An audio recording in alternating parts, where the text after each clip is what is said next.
converso agora com dois grandes amigos meus e dois grandes amigos entre si, desde criança.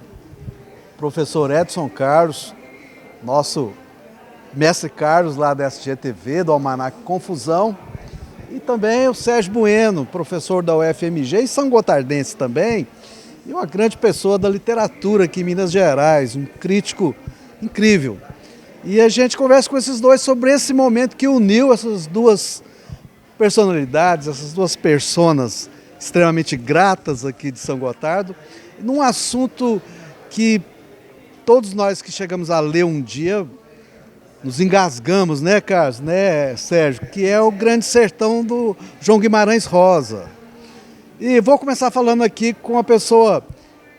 O Sérgio foi convidado nesse momento, né, Sérgio? Foi.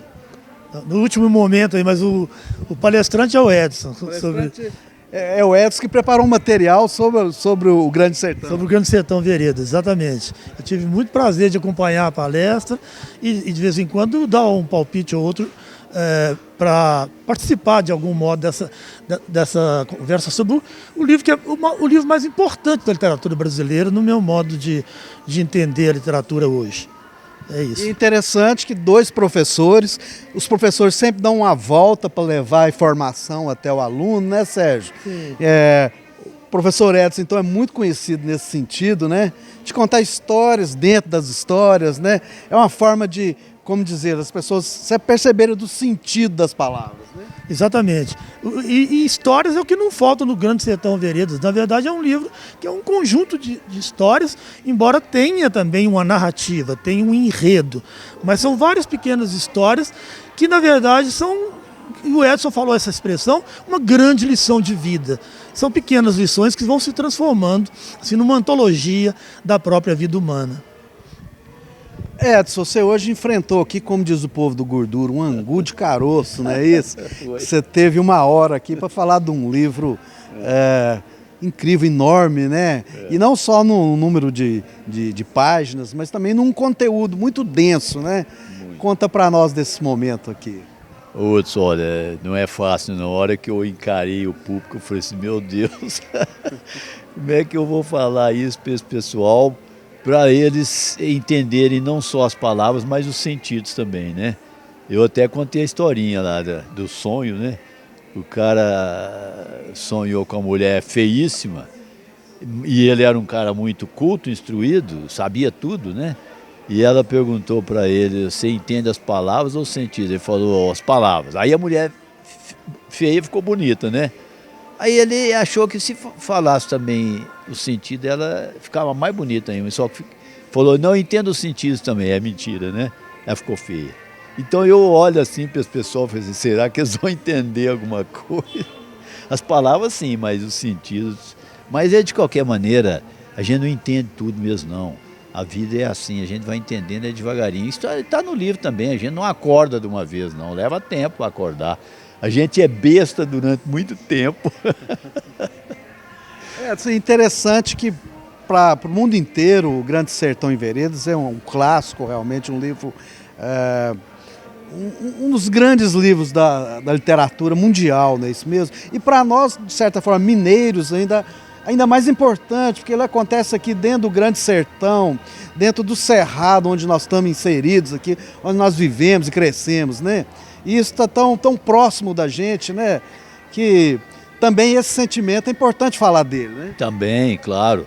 Ali tem a terra do Guimarães, que é Cordisburgo, Curvelo, mas chega também São Gonçalo do Abaeté, chega no Rio Indaiá. Tá tudo lá, né?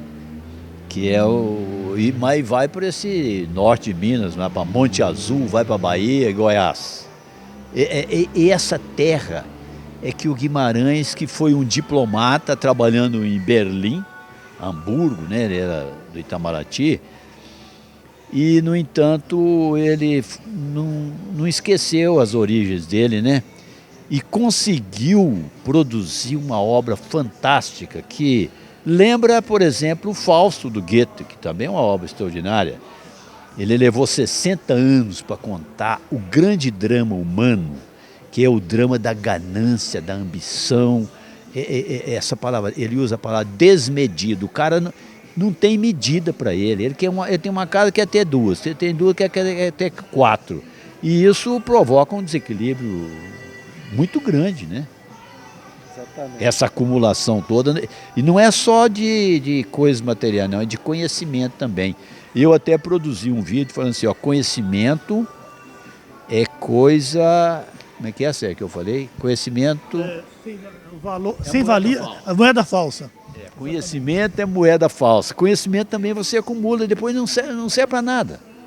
Tem até uma passagem muito engraçada do Sherlock Holmes, né, que o Watson, que é o médico, o colega dele, perguntou, descobriu que o Sherlock não sabia que a Terra girava em torno do Sol. Aí o Watson ensinou para ele e falou assim, o que eu vou fazer com isso? Está enchendo aqui a minha cabeça à toa, a gente enche. E eu lembrei do outro também, do Manuel de Barros, que tem um versinho que eu gosto de citar, ele fala assim, ó, a gente tem que desaprender 8 horas por dia. Você acha? Deixa eu continuar a nossa conversa com o Sérgio. Sérgio, você falou uma coisa interessante aqui durante a sua fala neste momento, é de que se você for, né, Edson, ler o Grande Sertão com um dicionário, tentando procurar encontrar o sentido das palavras, que às vezes até o próprio autor inventa, né? Ele cria ali os seus vocábulos e tudo mais, não vai sair nunca do lugar, de certa forma, né, Sérgio? Porque o Grande Sertão, ele parece que precisa de várias leituras, né? Você contou aqui para nós que já fez até 10 leituras do... Sim.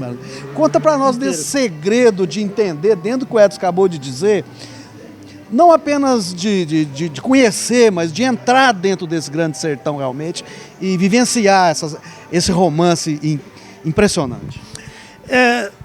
A primeira vez que eu fui ler o Grande Sertão Veredas, eu senti mesmo, assim, até a sexta página principalmente, eu não vou conseguir andar. Acontece o seguinte, toda obra de arte, de conteúdo, de valor, que tem realmente um recado importante, ela não se entrega imediatamente. Você tem que conviver com um livro. Como você tem que conviver com certas pessoas para aos poucos você ir assim, desconfiando. O Reobaldo tem uma hora que ele fala assim, eu quase de nada não sei, mas desconfio de muita coisa. Né? Viver é muito perigoso. Você vai desconfiando. Esse livro é como a vida mesmo, inesgotável. Você lê, você vai poder ler até na véspera de morrer e você não vai esgotar o livro. Como uma certa pessoa, às vezes, certas pessoas, você pode conviver com elas, porque você não esgota essas pessoas. Elas são inesgotáveis.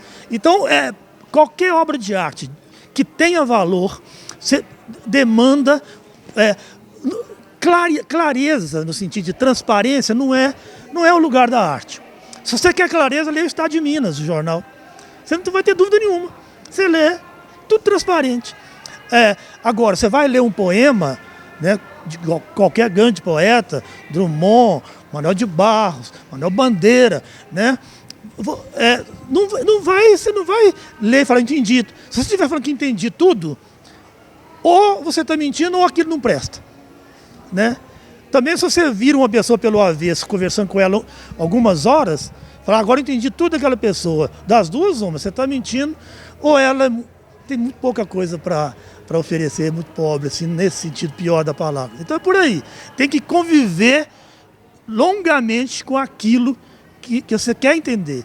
Você quer entender o sentido. O sentido não é coisa que se entrega imediatamente. É coisa para se conquistar muito lentamente. É isso aí. Edson, dentro dessa fala também do Sérgio aqui, conta para nós dessa parceria de hoje, desse conhecimento da pessoa, que vocês desde jovens, crianças, né, não tem bem a certeza do começo dessa grande amizade, né, entre vocês dois. Mas desse conhecimento e o porquê desse convite somou bastante a presença do Sérgio aqui hoje para falar do Grande Sertão em Veredas e de estar diante desse público do Flissango aqui em 2022? Nós somos ambos atleticanos doentes. O que ele tá mentiroso, é demais. Mas Até ontem aqui, ou anteontem, né, no encontro que nós tivemos aqui, você estava, do Almanac, né? A Marilene usou a palavra empatia e também outra, acho que é o Leonardo também usou empatia. Eu acho que a literatura, ela produz empatia. Quanto mais você lê certas obras clássicas, porque tem muita porcaria, né? Pode ser que produza empatia, não sei, talvez. Mas eu até dei o exemplo, você chega numa festa, tem 100 pessoas, você não conhece ninguém, você vai ficar meio vendido. Você entra na mesma festa, conhece todo mundo, até por apelido, você vai ficar bem à vontade. Agora você entra num grupo e as pessoas conhecem Brás Cubas, Dom Quixote, Hamlet. A literatura, esses caras, embora sejam personagens, ficção, às vezes são muito mais reais do que gente que tem aí o CPF, conta no banco, etc. Tal. E isso aproxima a gente. Por isso é que nós temos que realmente estimular a cultura, a leitura de obra, de literatura, de poesia, porque isso produz paz, que é o que nós estamos precisando. Nós não estamos precisando de guerra. A guerra é falta de cultura. Estamos precisando de livro, não é de arma, não. Escola e livro. Te devolvo a pergunta. Me fala, por favor, da presença do nosso amigo Sérgio Bueno aqui nesse momento, como amigo, como parceiro, como pessoa que entende esse universo que você também vive. Por favor, te devolvo essa pergunta. Conheço muito bem nosso amigo Edson, ele dá voltas, vai lá longe, mas me responda essa pergunta, please. O Sérgio aqui?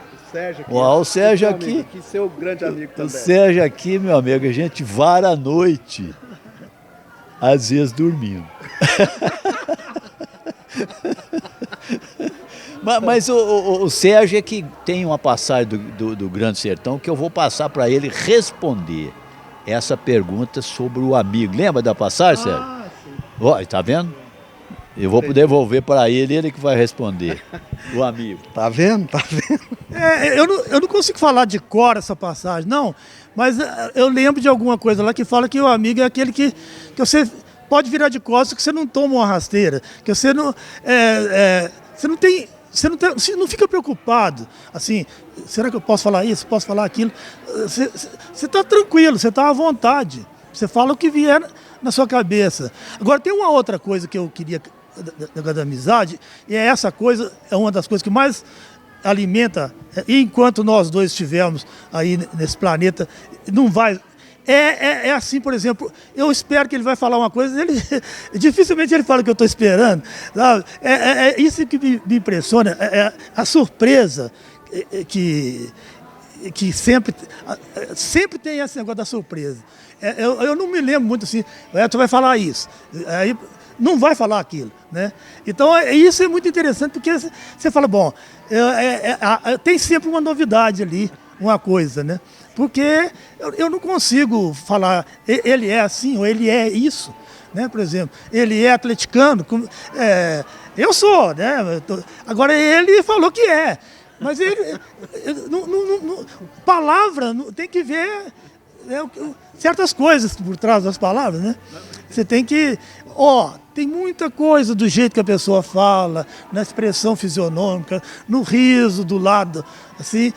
Passa muita coisa. Às vezes, conforme a sua expressão diz uma coisa, a palavra diz outra. Então, para você ler um pouco de uma pessoa, você tem que conviver muito com ela. E no caso dele tem uma coisa esquisita. Quanto mais eu convivo, mais eu tenho surpresa e talvez menos eu conheça, né? E aí isso, como certas mulheres, eu convivo com uma que raramente eu acerto o que vai acontecer, sabe? E isso é um desafio. Por isso que eu falei, às vezes precisa de 3 vidas para decifrar essa pessoa e eu só tenho o restinho de uma. É uma pena, né? Bom, continuamos essa conversa aqui incrível. Edson, nosso microfone aqui para você se despedir, continuar essa fala entre amigos você é danado demais, me respondeu e não me respondeu, mas me respondeu, né, Sérgio? No fundo, né? Não, mas as palavras, elas têm também a função de encostar no outro. A gente chama de função fática. Você entra no boteco, você conversa, você sai de lá, você não lembra de nada. Mas você conviveu ali, você festou, você riu bastante, às vezes você até contou umas mágoas também, né? Então, é muito importante a gente ter esse contato e nós estamos fazendo isso na SGTV, que graças a nossos trabalhos, né, você muito importante, e o Luiz que está nos filmando ali, nosso cinegrafista e artista. Então é muito importante o grupo, né? Porque a vida fica melhor, a vida é curta, a gente não pode fazer da vida um mar de lágrimas não, né? Acho eu.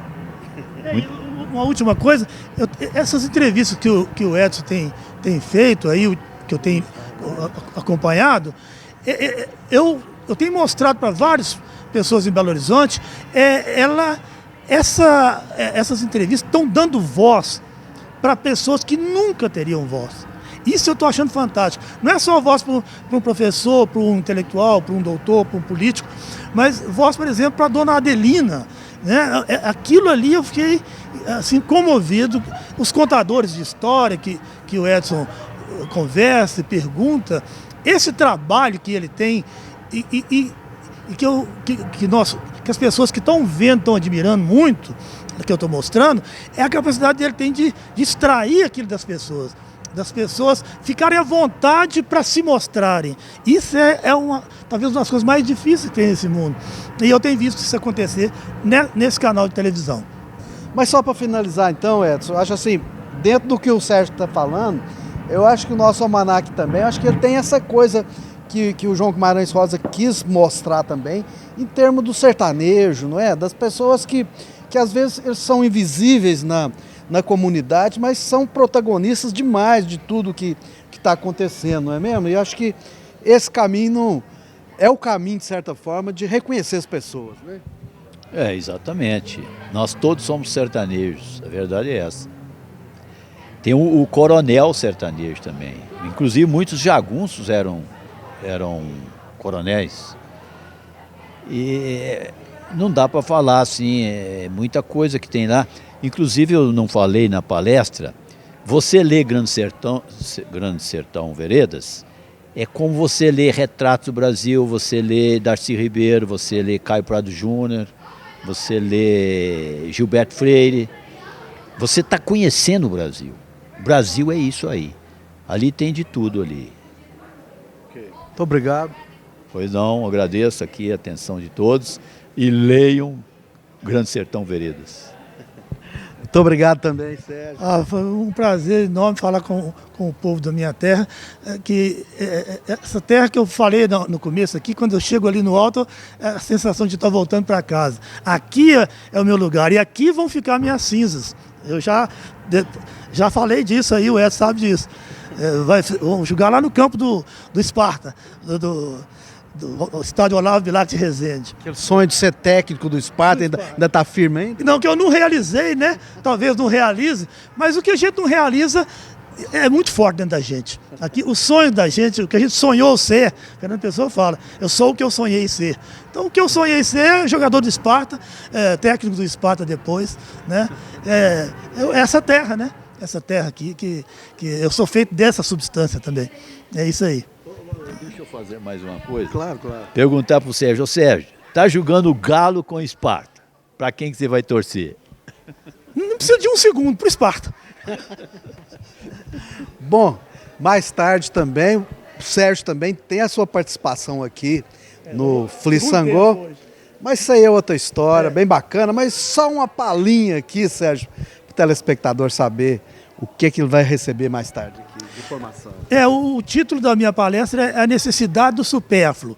Porque todo mundo fala que poesia não serve para nada, né? Não serve para nada mesmo, em termos práticos, não serve mesmo, não. Né? Eu não vou conseguir pagar minhas contas com poesia, porque dinheiro não se ganha fazendo poesia. Então eu não consigo. Praticamente não. O nosso... quem que disse que a poesia é um inutensílio? Paulo Leminski. Né? Paulo Leminski falou que a poesia é um inutensílio. Então eu pus o título assim, A Necessidade do Supérfluo. Né? É essa que é o título, e por aí vocês vão pensar o que pode acontecer aqui à tarde. Por que esse supérfluo é tão necessário? É um paradoxo. Mais tarde, Sérgio Bueno e Luiz Sérgio, depois dele, são um grande encontro realmente nessa sexta-feira da cultura aqui em São Gotardo. Luiz Sérgio.